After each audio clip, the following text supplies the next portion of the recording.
네, 오늘 함께 보실 말씀은 여호수아 3장 7절부터 14절까지의 말씀입니다. 아마 여기 앞에 화면이 지금 안 나올 거예요. 네, 그거는 지금 선생님들이 열심히 연구를 하고 있으니까요. 성경책을 펼쳐서 찾아보는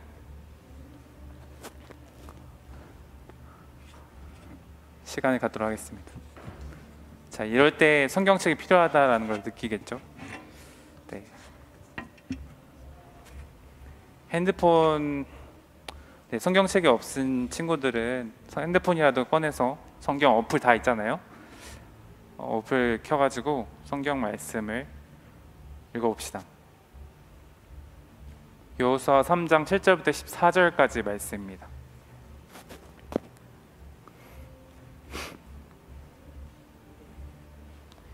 구약 성경에 있습니다. 구약. 수를 찾으면 돼요. 수. 여호수아서 3장 7절부터 14절 말씀입니다.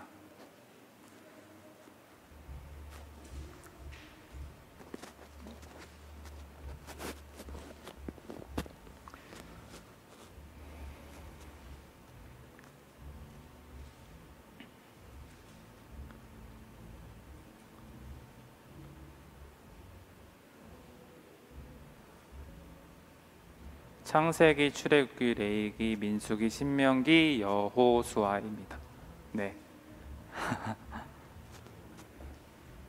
다 찾으셨죠? 네.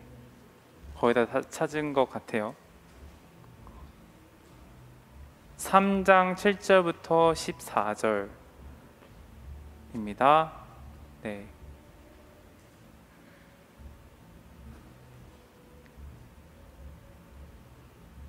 좀만 기다립시다. 네.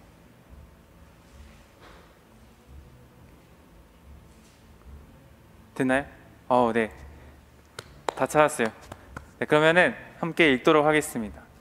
저희가 한 절 읽고 여러분 한 절 이렇게 이런 식으로 교대로 읽도록 할게요. 시작. 여호와께서 여호수아에게 이르시되 내가 오늘부터 시작하여 너를 온 이스라엘의 목전에서 크게 하여 내가 모세와 함께 있었던 것 같이 너와 함께 있는 것을 그들이 알게 하리라.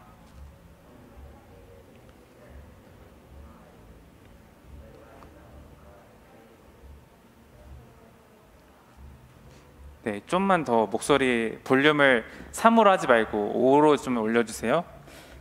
여호수아가 이스라엘 자손에게 이르되 이리 와서 너희의 하나님 여호와의 말씀을 들으라 하고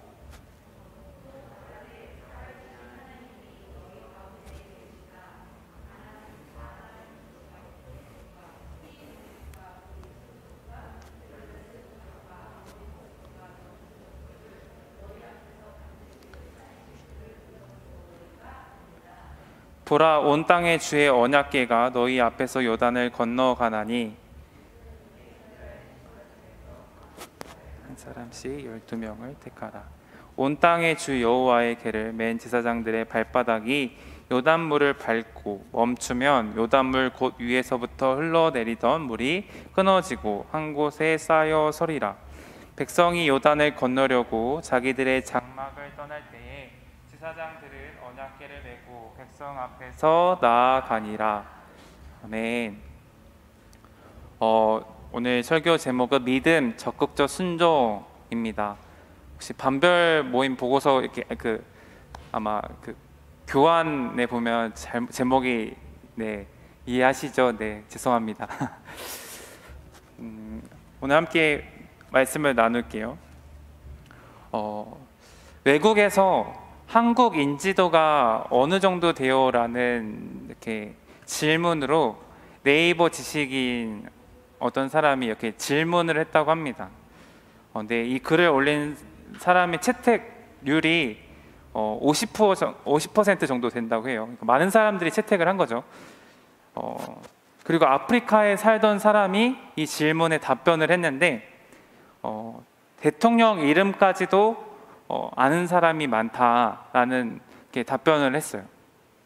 그러니까 저 먼 아프리카 저는 아프리카에 수많은 나라들이 있잖아요. 여러 나라가 있는데 무슨 나라가 있는지 잘 모르는 그런 나라 사람들이 우리나라 대통령 이름까지 안다고 할 정도로 많은 사람들이 한국에 대해서 인지도가 높다라는 대답을 하는 걸 보게 되었어요.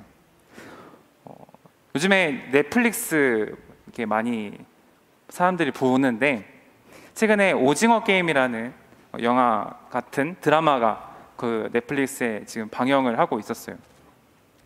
한국 작품이지만 인기가 너무나 많아서 해외에서도 따라하는 사람들이 많이 있다고 하더라고요.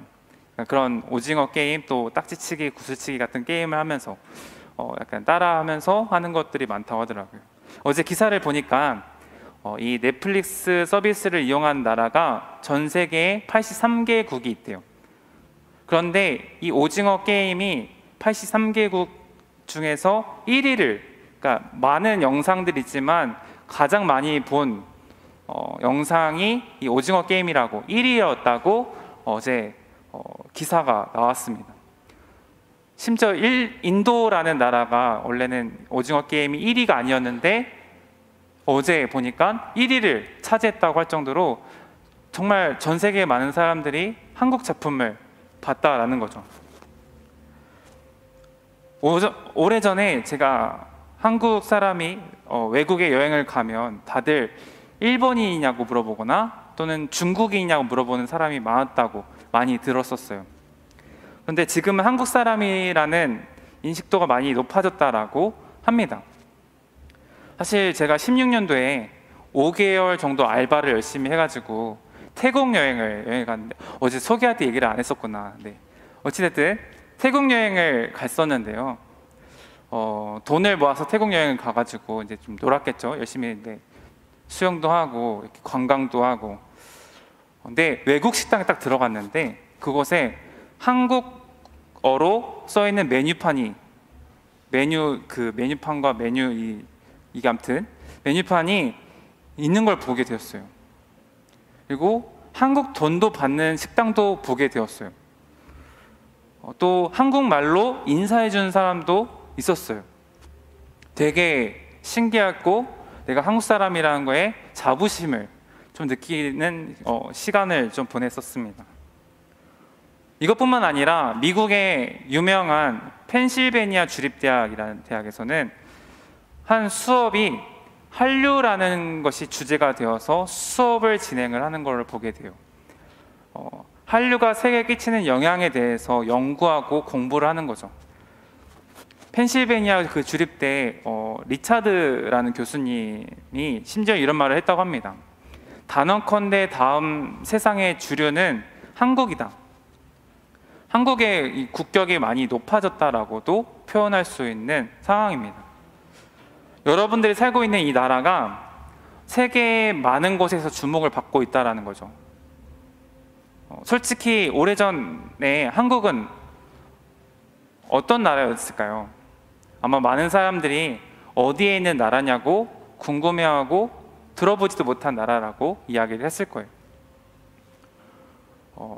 제가 알기로는 88 올림픽, 우리나라가 올림픽을 개최한 나라예요, 여러분.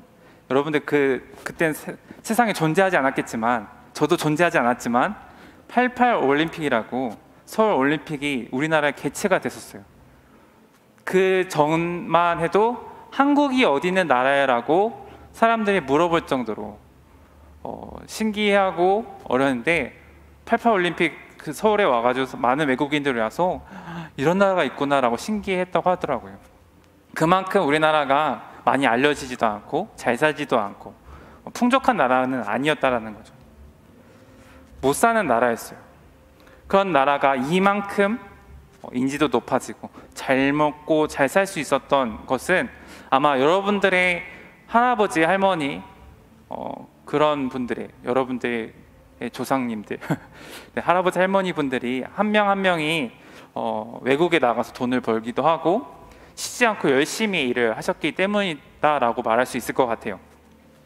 그런데 저는 여기에서 선교사님들의 섬김도 있었다라고 생각을 합니다. 물론 역사적으로 보면은 친일을 하는 사람도 있었죠.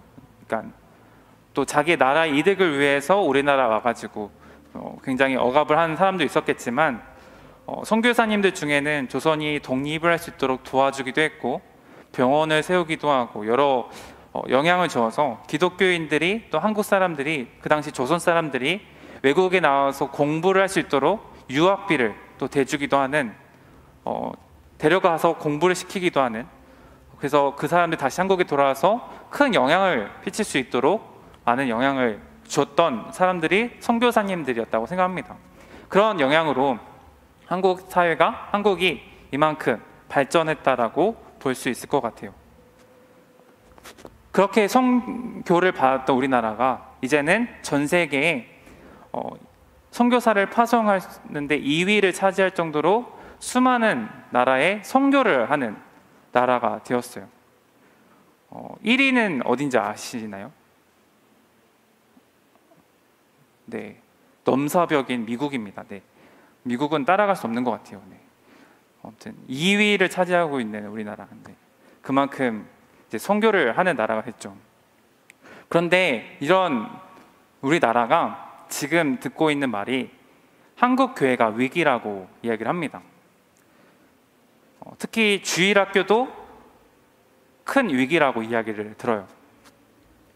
코로나 전염성이 굉장히 높아져서 우리가 사람과 사람 사이에 좀 멀어져서 예방하기 위해서 우리가 비대면 예배를 드렸었어요. 전염병이다 보니까 이걸 좀 예방하기 위해서 각자의 집에서 온라인으로 예배를 드렸습니다. 그런데 비대면 예배를 드렸을 뿐인데 저와 여러분들의 신앙도 하나님과 비대면이 되어버린 것 같아요. 연약해지고 혼자서 예배를 드리기도 어렵고, 꿈속에서 만나요 하나님 이렇게 인사하면서 잠잘 때만 이제 하나님을 찾는 그런 우리들의 모습을 보게 되는 거죠. 여러분들도 아마 그 2학년 친구들 중에서는 교일 수련회를 한 번 갔다 왔죠. 그러니까 온라인 수련회 말고 진짜 어디 외부 나가서 수련회 갔다 온 건 1년에 한 번. 3학년 친구들은 그래도 한 3번은 참석했죠? 아닌가요? 1학년 때, 2학년 때 맞을걸요? 네, 2학년 때 지금 코로나 이렇게 됐으니까 아마 3번 정도는 참여했을 것 같은데, 그런데 이제 내년이 되면요, 아니에요? 그래요? 내년이 되면요 1학년, 2학년 친구들은 이렇게 외부에 나가서 수련회를 한 번도 경험해 보지 못하는 세대가 돼버려요. 온라인 수련회는 들었다 하지만 해봤다 하지만 우리가 외부에 나가서 선생님들이 머리를 쥐어짜가지고 머리가 지금 이렇게 뇌가 펴질 정도로 또는 내가 이렇게 완전 쪼그라들 정도로 고민하고 쥐어짜서 만들었던 게임들 프로그램들을 경험해보지 못하는, 또 풍성한 간식 그리고 뜨겁게 기도하고 찬양했던 그 예배의 시간들을 경험해보지 못하는 세대들이 1학년, 2학년이 되는 거죠. 그래서 이제는 이제 2학년이 3학년이 올라갔을 때 나 때는 말이야 나는 이렇게 수련을 했었는데 하면서 이제 여러분들도 꼰대가 되는 그런 시간들을 보낼지도 몰라요. 참 안타까운 상황이죠. 그래서 주일학교 우리 여러분들이 위기라고 말을 합니다. 여러분들이 큰일 났다고 많은 전문가들이 이야기를 하고 있어요. 전도사님은 이러한 글을 보면 좀 많이 답답을 합니다. 어제 선생님들과 좀 나눔을 하는데 이러한 시기 때 필요한 것이 기도라고 다시 한번 선생님들이 이야기를 하셨어요. 누가 모르나요? 기도하면 되죠. 근데 무엇이 바뀌나요? 저희도 기도를 하는데요 라고 오히려 되짚어 볼 수도 있을 것 같아요. 대답을 해볼 수 있을 것 같아요. 그런 믿음을 가지고 기도하면 되죠. 내 경험으로는, 내 생각으로는 아무리 안 될 것 같은 상황에서도 기도하면서 기도하는 그 자리에 나아가서 하나님이 세우시고 회복하시는 것을 우리는 경험을 해야 돼요. 그런데 기도하면 아무것도 이루어지지 않는데요 생각하면서 결국에는 예배의 자리도 기도하는 자리에도 나아가지 않는 모습을 보게 됩니다. 이런 말이 있는 걸 좀 보게 됐는데요, 글을 보게 됐어요. 사람은 잘 변하지 않습니다. 왜 잘 안 변할까요? 타고난 성향 때문일 수도 있지만 성장하면서 겪게 되는 경험들 때문이기도 합니다. 그 경험을 토대로 오늘을 바라보고 또한 내일을 예상하기 때문이죠. 결국 과거로 인해 오늘의 나는 잘 변하지 않습니다. 저기 카메라 화면이 올려주세요. 죄송합니다. 네. 그러나 믿음의 삶은 정반대입니다. 과거가 아닌 반드시 일어나리라는 확신하는 미래를 토대로 오늘을 보는 것입니다. 아니 심지어 그 미래가 그동안 내 시각의 토대가 되었던 과거를 재해석합니다. 때문에 믿음으로 사는 삶은 분명 변화를 동반할 수밖에 없습니다. 라는 글을 보게 되었습니다. 여기서 믿음은 과거의 내 경험을 통해서 오늘을 살아가는 게 아니라 미래를 토대로 오늘을 보는 것이 믿음이라고 이야기를 하고 있습니다. 이러한 믿음의 시각을 가지고 살아가는 여러분들이 되길 소망합니다. 우리가 읽은 3장 말씀을 보면요, 이스라엘 백성들이 요단강을 건널 준비를 하고 요단을 건너게 되는 말씀을 보게 돼요. 요단강은요, 평상시에는 이렇게 걸어서 건널 수 있는, 충분히 걸어서 건널 수 있는 얇은 물가예요. 그런데 추수할 시기가 되면은 장마철이기도 하다 보니까 물이 엄청 불어난대요. 15절 말씀을 한번 제가 읽어볼게요. 요단이 거두는 시기에는, 이 15절 말씀 보면은 요단강이 곡식을 거두는 시기에는 항상 언덕이 넘친다라고 말씀하고 있어요. 물이 엄청 불어나서 그 길을 사람이 건너기가 쉽지 않은 거죠. 심지어 그 물을 건너려 하면은 그 물의 유속이 너무나 빨라서 이렇게 떠밀려 내려간다라는 정도, 그 정도로 유속이 너무나 심한 곳이라고 합니다. 물이 엄청 불어나서 그 길이 사람이 건너기가 쉽지 않은 곳이었어요. 아마 힘들다면 보통 우리들의 방법은 그런 곳에는 배를 타고 가겠죠. 아무리 평상시에는 이제 걸어서 다닐 수 있더라도 이렇게 물이 불어나고 엄청 많이 쌓여서 사람이 건널 수 없는 곳이라면은 우리의 방법으로는 배를 만들어서 건너거나 또는 빨리 건너기 위해서 뗏목을 만들어서 건너거나 그렇게 이 강을 건넜겠죠. 그런데 요단강을 배를 만들어서 노를 저어가거나 뗏목을 만들어서 이 이스라엘 백성들이 건너온 게 아니었어요. 8절부터 13절, 8절 13절 말씀을 보면요, 언약궤를 맨 제사장들에게 명령하여 이르기를 너희가 요단 물가에 이르거든 요단에 들어서라. 여호와의 궤를 맨 제사장들의 발바닥이 요단 물을 밟고 멈추면 요단물 곧 위에서부터 흘러내리던 물이 끊어지고 한 곳에 쌓여 서리라라고 말씀하고 있어요. 누가 들어도 말이 되지 않는 상황을 말씀하고 있죠. 아니 저긴 수영해서 건너기도 위험한 곳인데 거기를 걸어서 가라고? 그냥 맨몸으로 들어가라고? 말이 안 되는 상황이에요. 이 위험한 요단강을 언약궤를 맨 제사장들이 요단에 들어가면 강하게 흐르던 이 요단물이 멈추어 땅이 생기게 되고 그 길을 건너게 하신다라는 거죠. 그런데 여호수아는 이 말도 안 되는 상황에서 하나님의 말씀에 그대로 순종을 해요. 우리가 어떠한 순간에서도 하나님 말씀이 우선이 되어야 한다는 것을 몸으로 실천하는 거죠. 과거가 아닌 미래를 토대로 보는 것이 믿음이라고 한다면 내 삶의 방식으로는 도저히 말이 안 되는 이 요단강을 건너는 이 상황에서 하나님의 말씀만 믿고 나아가는, 그렇다면 미래에 하나님이 이 요단강을 건너게 하실 것이다 라는 이 말씀의 믿음에 순종해서 하나님을 향한 믿음으로 나아가는 거죠. 그래서 우리는 하나님의 말씀이 우선이 되어야 한다라고 얘기를 합니다. 말이 되지 않는 상황이지만 앞서가시는 하나님을 신뢰하면서 나아갈 때 놀라운 은혜를 경험하게 되는 거예요. 그렇다면 이 일을 통해서 우리가 얻게 되는 놀라운 은혜는 무엇일까요? 놀라운 은혜를 경험한다고 했을 때 놀라운 은혜는 무엇일까요? 7절 말씀을 함께 볼까요?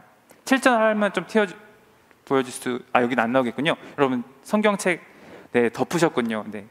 7절 말씀을 보면요, 너와 함께 있는 것을 그들이 알게 하리라 라고 말씀하고 있어요. 그것은 바로 하나님이 우리와 함께 하심을 알게 해주신다라는 거예요. 언약궤는 하나님이 함께 하신다라는 상징을 가리키고 있습니다. 언약궤를 메고 가는 거잖아요. 이 언약궤는 하나님의 상징을 가리켜요. 하나님의 임재하심을 상징합니다. 그리고 그 언약궤가 요단강을 향해 갈 때 물이 갈라지는 것을 통해서 하나님의 살아계심을 깨닫게 되는 것처럼 이스라엘의 하나님은 살아계시며 그들 가운데 계시며 앞서 행하시며 가나안 7 족속을 쫓아내시고 온 땅의 주인 되심을 알게 하는 놀라운 은혜를 우리에게 경험하게 될 것이다 라고 성경에서는 말씀하고 있는 거예요. 아까 전에도 제가 말했죠. 한국교회가 큰일이라고 이야기를 합니다. 여러분들, 즉 주일학교가 큰일 났대요.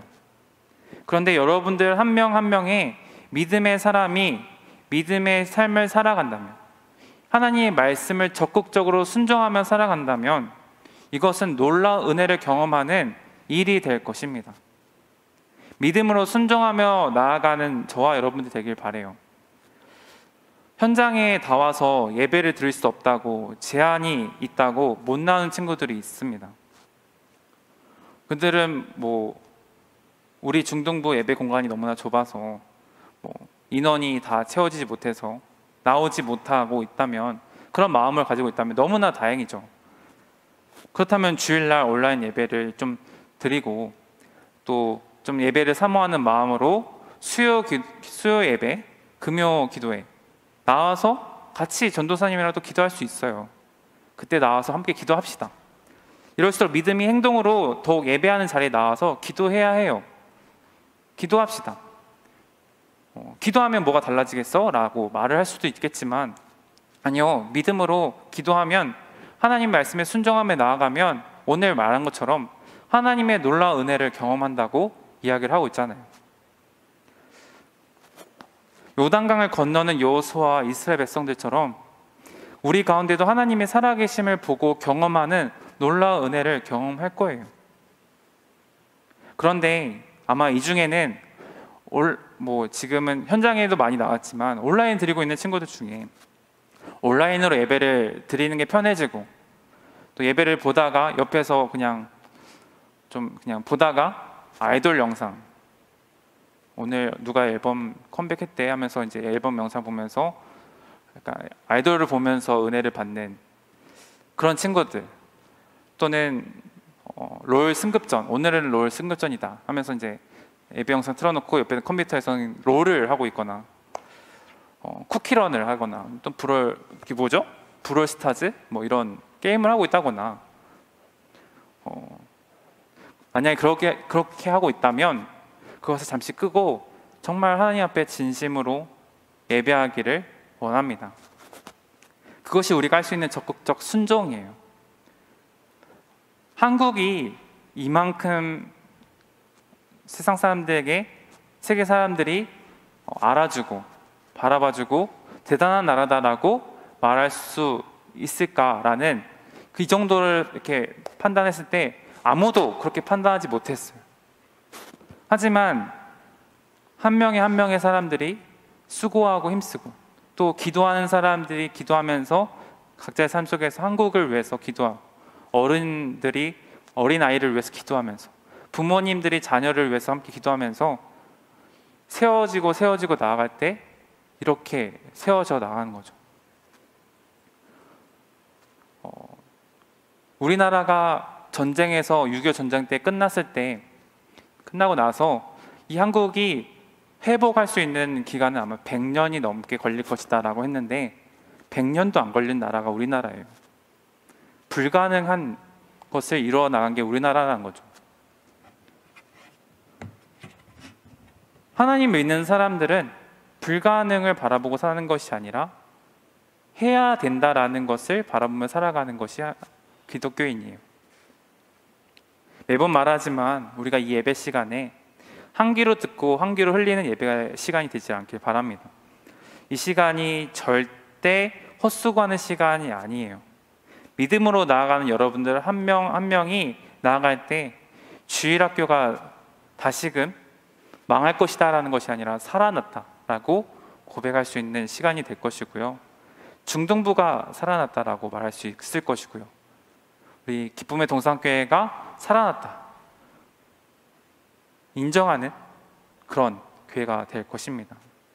여러분들의 기도가 여러분들의 믿음에 통해서 바라보면서 적극적으로 순종하는 행동이, 예배에 나아가는 행동이, 예배 시간에 하나님이 아닌 다른 것에 집중하지 않고 나아가는 그런 행동들이, 정말 예배를 사모하는 그 마음들이, 말씀을 받들고 살아가는 그 적극적인 순종의 삶들이 이 한국교회를, 우리 교회를 다시금 일으켜 세울 것입니다. 다시금 여러분들의 기도가 여러분들의 가정을 세울 것이고, 여러분의 친구들을 일으켜 세울 것이고, 여러분들의 사회를 일으켜 세울 거예요. 그런 역사가 있을 것입니다. 그런 은혜가 여러분들한테 가득하길 축복하고요, 그렇게 살아가길 소망합니다. 기도하도록 하겠습니다. 하나님은 우리를 지금 우리보다 더욱 성장하게 하시는 분이십니다. 우리를 망가뜨리려고 하시는 분이 아니에요. 주어진 환경 속에서 주님을 만나고 예배하길 소망합니다. 때론 우리가요, 예배를 기도하기를, 또 말씀 붙들고 삶 속에서 살아가기에는 연약하죠. 조금 어려움이 닥치면 큰일 났다고, 망했다라고 이야기를 듣게 됩니다. 시험 못 보면 큰일 났다라고도 이야기를 하잖아요. 인생에 여러 번 시험을 보는데 그 시험 중에 한 번 망했다고 나는 끝났다라고, 심지어 어떤 사람은 자살도 합니다. 아니요, 이렇게 큰 일까지도 아니죠. 손가락에 상처가 나도 엄청 아파하죠. 작은 상처가 나더라도 온몸이 아픈 것처럼 아파하는 게 우리의 연약한 모습이에요. 그런 작은 상처에도 아픈 게 우리의 모습이라는 거죠. 그런 게 우리입니다. 근데 그럴수록 우리는 하나님 앞에 나아가야 해요. 하나님 앞에 의지하며 하나님 말씀 앞에 나아가야 합니다. 나는 이렇게 연약하지만 하나님께서 큰 일을 이뤄가신, 놀라운 은혜를 경험하게 하실 것이다 라는 것을 믿고 적극적으로 순종하며 나아가야 합니다. 그런 우리가 되길 소망합니다. 우리가 시간 기도할 때 우리를 지금보다 더욱 성장하게 하신 그 분을 바라보면서 오늘 하루도 믿음으로 순종하며 나아갈 수 있는 저희들이 될 수 있도록 도와주시옵소서. 하나님의 말씀을 믿고 예배하는 것이, 이 시간이 헛수고하고 아무 의미 없는 시간이라고 생각하는 이 모든 시간들을, 하나님을 믿고 살아가는 이 시간들이 정말 하나님이 기뻐하시는 모습이라는 것을, 우리를 통해서 놀라운 하나님의 은혜를 경험하게 하는 그런 시간이 되는 것임을 고백하는 저희들이 될 수 있도록, 삶을 통해서 그것을 드러내며 살아가는 저희들이 될 수 있도록 인도해 달라고 함께 기도하면서 나가도록 하겠습니다. 기도하겠습니다.